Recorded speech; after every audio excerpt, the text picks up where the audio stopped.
lot of these dead ash trees probably not, well, I don't know if I'll have to get it to cut that one anymore. These old ash trees got a little weight to them. They don't struggle with logs this size, but well, I guess when there's a stump attached. And the vines connected to it too, so you got to get those. And I don't know if that's what kills a bunch of these trees. I know we have that ash beetle or whatever that came through, you know, but some of these vines just look like they suffocate the trees. You know, they shouldn't be able to.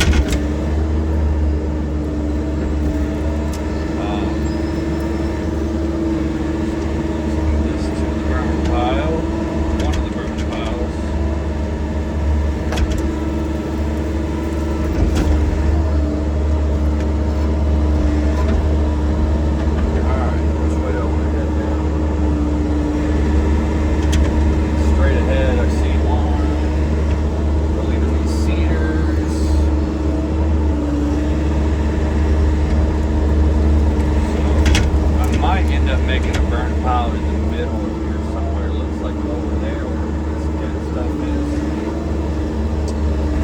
Tracking it all the way to these other burn piles. It's going to be wet enough to burn. Anyways, so I had a tooth fall off yesterday, and 2 teeth fall off the day before. Went to my buddy's house, we welded, but we just did spot welds. So the spot welds broke on one of the teeth yesterday after maybe 2 hours of working. So I was at my shop this morning and I did a solid weld on all the teeth on 3 sides. And fingers crossed, I don't have any problems now, but I mean, surely that should fix the issue. I mean, I've seen, I think Andrew Camarada, I don't know how to say his name, but I see him weld all his teeth on before. Of course, he's hard on stuff like I am. Actually, way more hard than I am. I don't even know why I just said that. But anyways, when you're doing this type of work and your teeth aren't staying on, man, it's frustrating. That's like having dentures and they won't stay in when you're eating. That's how important it is. So, anyways, that should be fixed. Let's see how the day goes. Hopefully we don't lose any teeth. I only have a small welder. It's man, I don't even know what size you would call it. It's just one of the small ones that only does up to 1/4 inch, and it doesn't lay that good of weld. It's definitely not fast at welding. I mean, the whole thing sounds like it's crying every time you use it, but I really need to take it back over to Joe's, and he's got a Millermatic, you know, one of those big welders with oxygen on it and everything. It's a very nice setup. I should probably think about getting one someday, but just for repairs, you know, just to have. I don't know how much they cost. Probably a fortune. Maybe 2,000-3,000. I don't know. But yeah, I think a burn pile is going to need to happen in the middle of these trees for sure. I'm sure there's an opening in here. That, tracking all this stuff back here. It's really where your time kind of gets added up, is tracking and getting stuff ready, and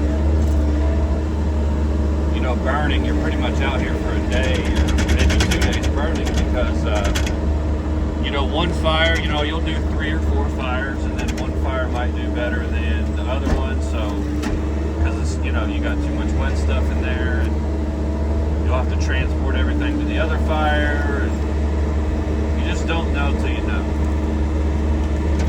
Don't know till you know. But it's going to be a great day. The sun's out already. And we're going to keep on trucking.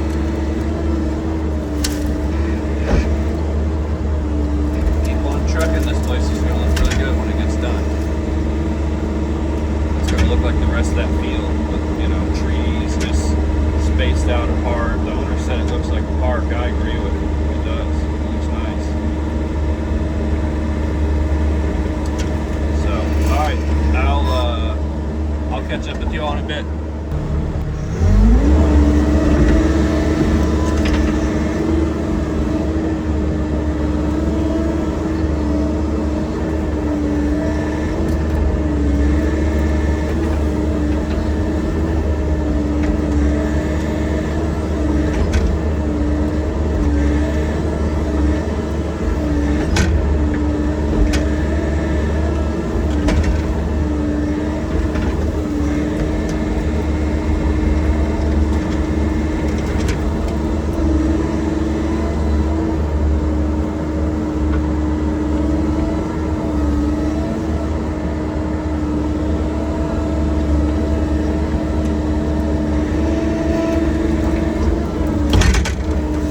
like it's going to be time to break the saw out.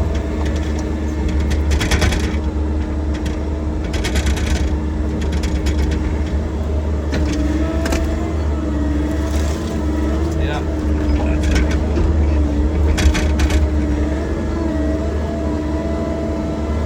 Heavy or not all the way out. I think it's a mixture of both.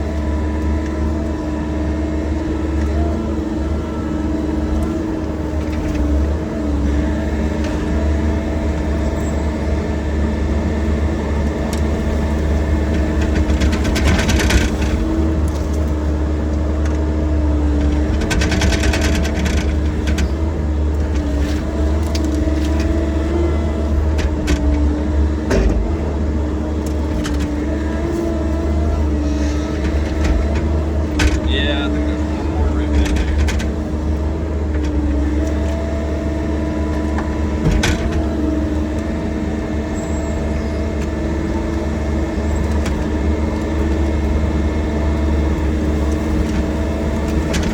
There we go.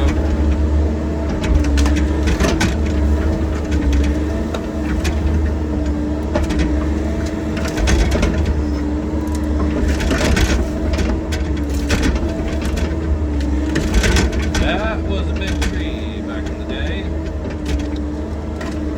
Still is a pretty good sized tree. My machine is screaming.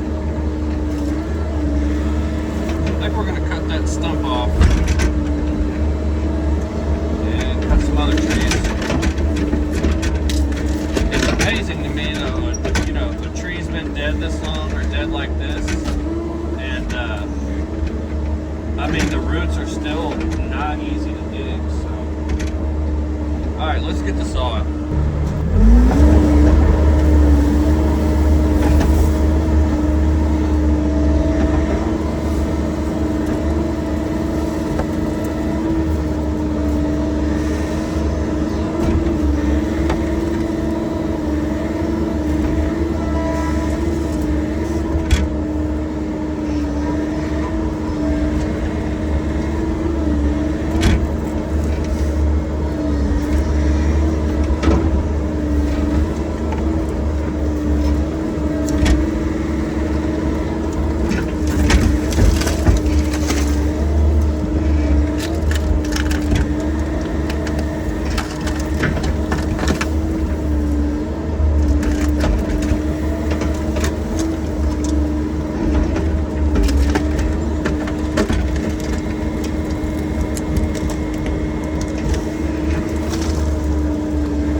back there is huge. That one over there is behind all the trees is really huge. And I got like 2 more up there, so I'm gonna keep clearing and try to get another one over here. There's a lot of down debris. Get another 1 or 2 more going before it's time to close up shop here. It kind of gets dark. It does get dark at 5:30. You really can't work anymore, and by the time you've been out here 10 hours day in and day out, you know, you're kind of ready to be done. Not that you're not thankful for it or anything, you're just kind of all you want to do in the day. Because guess what, you got to get up the next day and do it again.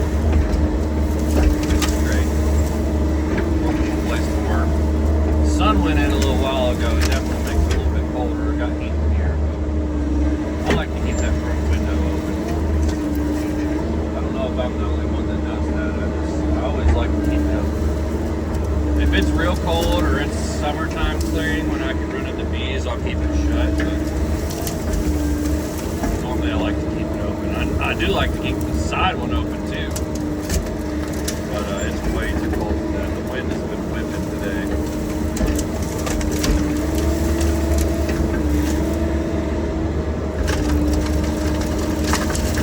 And it is the last week of November. Yeah, just at Thanksgiving. And it hasn't got that cold yet. I think it's going to at some point. But I looked at the weather for the rest of the weekend and next week and all that, and it's 30 at night, 40, 50 during the day. It's really not that bad. So last year I really can't remember when it got super cold. You probably heard me talk about this in a couple videos here in Kentucky. We had that one storm where it got down to negative 23 or something like that. Snowplow event that I worked, and I want to say that was in January. I don't know, but we typically don't have much of a winter around here unless it is in January and February. We'll have a couple weird snows normally. In March, we'll have some weird snow. But, winters are typically mild here. I can only recall a few times in my 31 years of life that we've had like really crazy snow, freezing winters. I think 2008 or something like that, everybody lost power for 2 weeks. It's just, I think we're probably due for some crazy stuff. And I'm not trying to make light of negative 23 in Kentucky last year. Not trying to make light of that at all, because it killed a bunch of things. But we haven't had like a crazy amount of snow or ice storm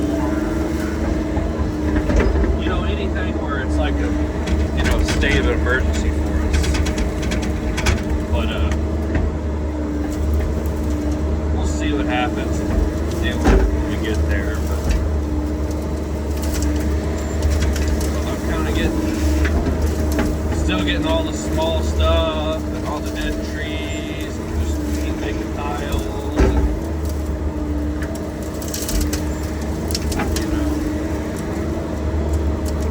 We're staying motivated. Staying motivated to make all this look good and make progress.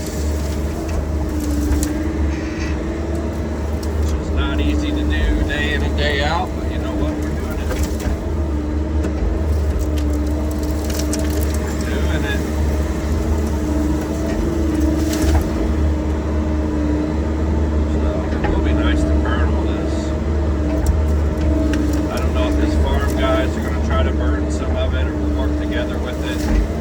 But I'm definitely going to have, need some equipment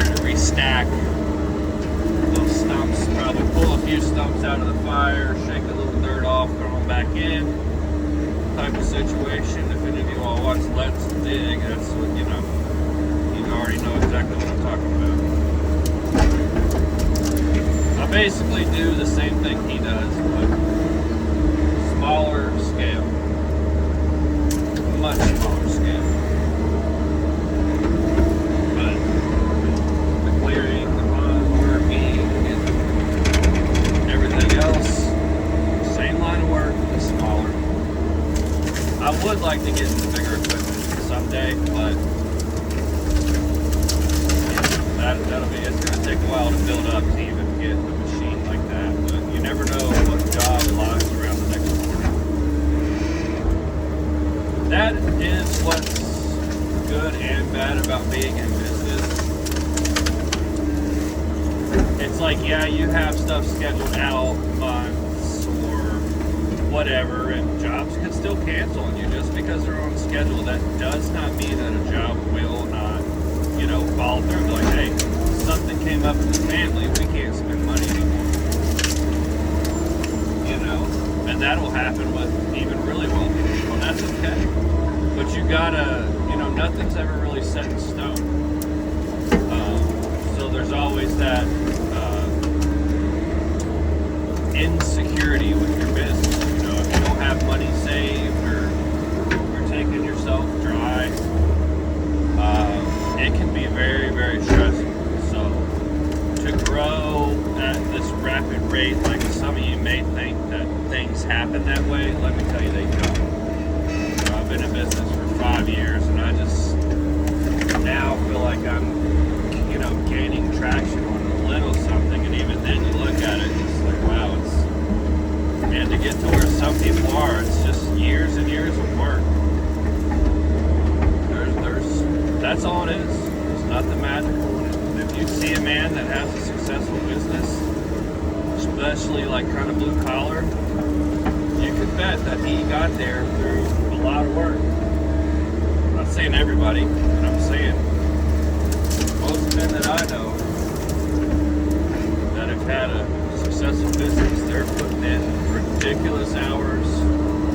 They're working. The whole time you don't know the outcome.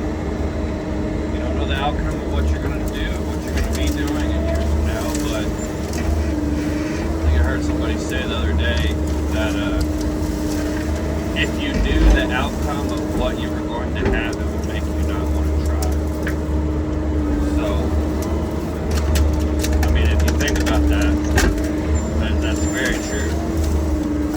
If you knew, the things that I want and I dream about having my own land and my own cabin on my own land and my own car. I've already accomplished one goal. I have my own house, and I have, it's a big enough, it's almost an acre yard. So I can do a pool and I can do a garden and have some of those things that I want to do with my daughter. And just having my own home, that's such a blessing. Just to be able to have your own home, especially in today's day and age. But I want a big piece of property one day. Let's say about 45 minutes away from where I live. And yeah. I want that. I want my own trails. A place where I can go, nobody can bother me. A place where I can fish. That's kind of what I'm working. Some place to leave my daughter too. When I die or something's going to happen to me, I want her to have a place she can go. That's her own that she can have. That her dad built. And I think, I want that stuff for myself, but it's kind of nice knowing the fact that if you do get that, if you do acquire that, that'll be left to your daughter. And she probably, she'll probably never realize the amount of work it took to get to that, if I ever do get that. You never know, but it's maybe she will. Maybe one day she'll understand what her dad does every day. You know. You hope so anyway. These children, they don't understand, you know. They're like, oh, you work a lot. And I do work a lot, but I spend a lot of time with her too. A lot of time with her. But you know, when they're children, they just don't understand. They don't understand what it takes to kind of have things and follow your dreams. She will soon enough. She'll be 6 years old in a couple days.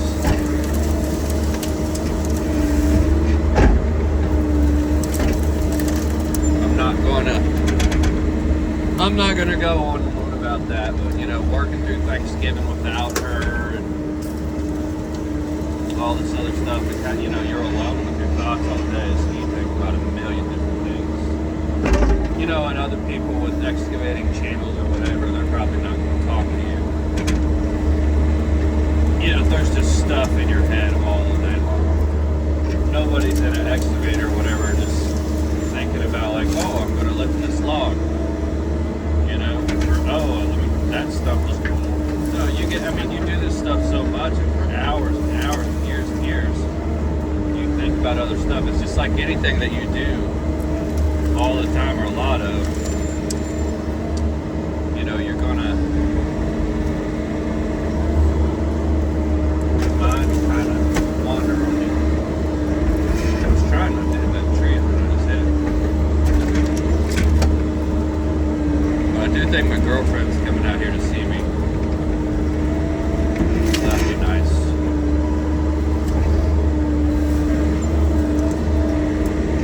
I told her to dress warm because it is cold and windy.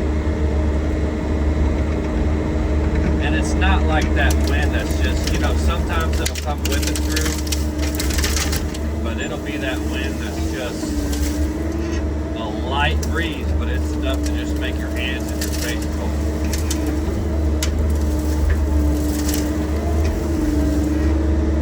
So I'll probably follow back up with you all at the end of the day. It is 1:38, so we still got about 4 more hours to put in. And we'll get a good long ways. So, see you all in a bit.